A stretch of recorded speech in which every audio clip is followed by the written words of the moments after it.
আসসালামু আলাইকুম। বীর মুক্তিযোদ্ধাদের আরও একটি খবরে সবাইকে স্বাগতম। অনেকদিন পরে আপনাদের মাঝে চলে আসলাম মুক্তিযোদ্ধাদের ২টি সুখবর নিয়ে। সামনে ঈদুল আজহা। ঈদুল আজহা উপলক্ষে অবশ্যই এই দুটি সুসংবাদ আপনাদের সাথে শেয়ার করব আজকে। সেটি হচ্ছে ২টি আর্থিক মঞ্জুরি জ্ঞাপন করা হয়েছে। একটি হচ্ছে ঈদুল আজহা উপলক্ষে ঈদ বোনাস ১০,০০০ টাকা, সেটির ছাড়করণ করা হয়েছে। এর সংখ্যা হচ্ছে ২,৬৮,৭৯১ জন উপকারভোগী।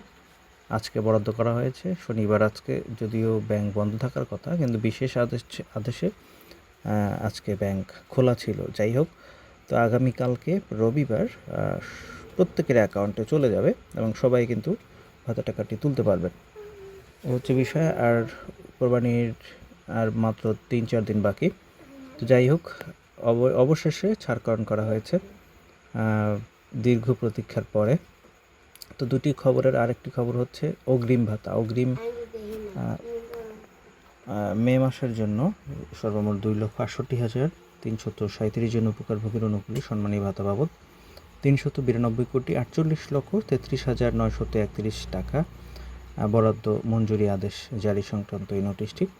অর্থাৎ দুটি সুখবর, অগ্রিম ভাতা এবং ঈদ বোনাস। যদিও এই ঈদ বোনাসের জন্য অধীর আগ্রহী ছিলেন মুক্তিযোদ্ধার পরিবার, কিন্তু এই মাসে এরকমের কখনোই লেট হয়নি। আমরা ইউনূস সরকারের সময় দেখেছি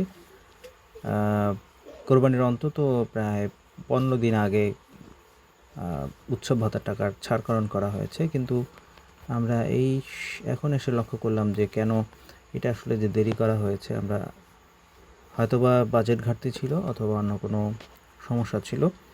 যাই হোক, শেষ পর্যন্ত মঞ্জুরি জ্ঞাপন করা হয়েছে।